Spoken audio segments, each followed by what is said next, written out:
In this video of this series on the marketing in the business planning process, we'll talk about how you actually gather market data, what it takes to be gathering the data that you need to specify what your customers are looking for, what sorts of products they want, the features and functions, and the like that are necessary when gathering a product.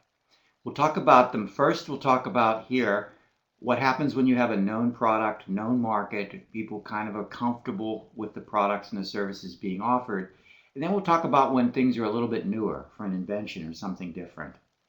First of all, in a known market, whenever you're trying to identify what to find in an existing market and maybe launch a product that has some different features or functions, typically you'll use traditional market research methods. And that's two types of things: surveys and focus groups. Surveys are what you typically would see when somebody stops you in the mall or whatever and starts to ask you 5 or 6 questions, or you get a phone call or whatever. You might be able to gather data about a particular product. Say you're buying a new iPhone or an iPad. Someone might ask you questions about how often you use it, where you carry it, what colors you like, what sort of weight is too much or too little. They might ask you about how much data usage you have, the different ways you might use it. They might ask you what your friends have, things like that. That's survey research, where you're getting specific data. Notice that there is a physical product or there's a market that questions can be asked about, that people are comfortable, they know what you're saying, there's no confusion about what the particular product or service is. The other main traditional method is focus groups. This is when you want to get a little more behind the data and understand how people are reacting. What you'll typically do in a focus group, and this is generally all outsourced, although you can do informal focus groups yourself. There are small companies all over the place that specialize in market research, which typically means surveys and focus groups.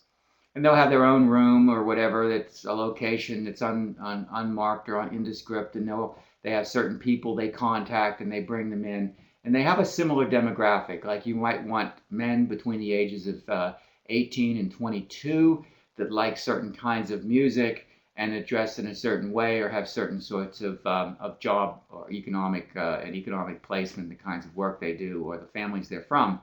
And you'll get them all in a room, typically 12 to 20, something like that, and with a professional facilitator who will ask them questions in a very objective sense. You don't want anyone reacting or telegraphing what the quote right answer is, because in a interpersonal situation like that, oftentimes people are influenced by what they think the questioner wants to hear.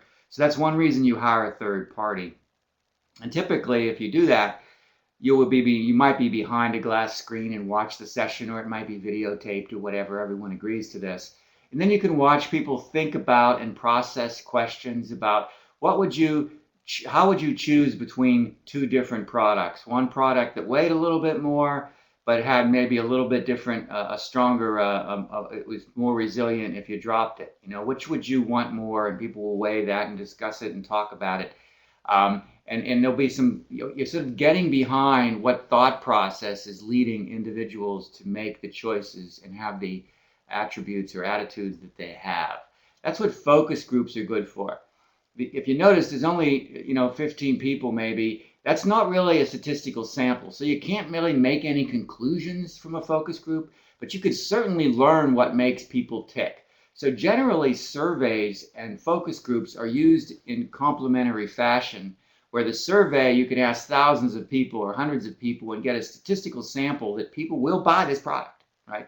But you don't really know what's behind those decisions. And focus groups can help you understand that, and then maybe you can add a few more questions to the survey and get a real good statistical sample that'll tell you that this extra ounce of weight matters a lot to people. You might not have expected it, but it does, and you could identify that in a focus group and the reasons why, and then you won't make sense, and then you can ask questions, and indeed you find that maybe in a statistical sample those situations occur. So if you'll notice, there's something that they're reacting to that people can respond intelligently about, and that's what focus groups and research surveys and those sorts of things are really good with existing products. But what if you've invented something that nobody has ever seen before and they can't really imagine it? You can't even really build a prototype of it, or they've never really used it in their life. They have a problem, and this might help them with their problem, but they've never really used it. This is when you have to start to look at different ways of assessing possible market response. Here you talk to people that understand the marketplace, they see trends. The people that do focus group facilitation understand what makes people tick behind the scenes, and they may be able to give you a perspective on the kinds of products or services that people seem to respond to in a particular industry. It might be health, food, or whatever, and they may be able to help you with that. You might also come up with scenarios, like written scenarios. What if a product did this and this and this and this, and you draw it up or you do a prototype and use that in a focus group to have people react to that sort of scenario, even though it's a made up thing. People have to be internalized and think about what it is exactly this product might do for them. And you get data, it's not as reliable, if you will, as survey and focus group data on existing products, because you're not really sure they understand what the product that you're going to offer is. In fact, you might not even quite understand precisely what the product or you're offering is.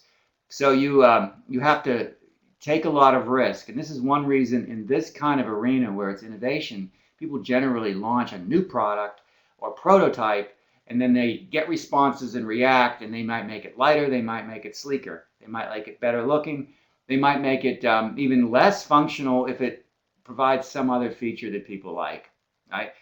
In the arena of developing new products, it's typically you put something out there, you get reaction. You put something out there, you get reaction. These are the alpha trials, beta trials, even like smartphones that Apple does. They do these secret beta trials and the like that people sign up and use it, and they get feedback. And that sort of process, it's much more difficult than an existing product. Even beyond that, sometimes you're trying to develop some entirely new market or some new solution that you don't even know for sure there's going to be a consumer product or a consumer problem or a business problem that you can solve or that you can do something about. Here you spend time in more exploratory modes and talk to people through structured interviews. You might do what's called an anthropological expedition, which say you want to sell to people that eat only very healthy food. You might go and actually sort of live with a group like that. You go to a health food store, you find people and you sort of walk around with them, you try to emulate their behaviors, you try to understand what about their lifestyle and their sensibilities is causing them to go and purchase all their food in a certain way, so you can then support that particular lifestyle or the problems that they might be facing with a new product or product family. This is, again, as you move up the scale of newness, it becomes more difficult, more ambiguous, and riskier to develop these products. But you can't just ask people. Most people, if you ever asked them if they wanted a tablet computer before Apple launched their tablet, they would have said no, because they were launched in the past and they failed. But Apple did a good job of this kind of work and understanding the sorts of technologists and the sorts of people of your generation that are much more comfortable with using touchscreen technology and the like.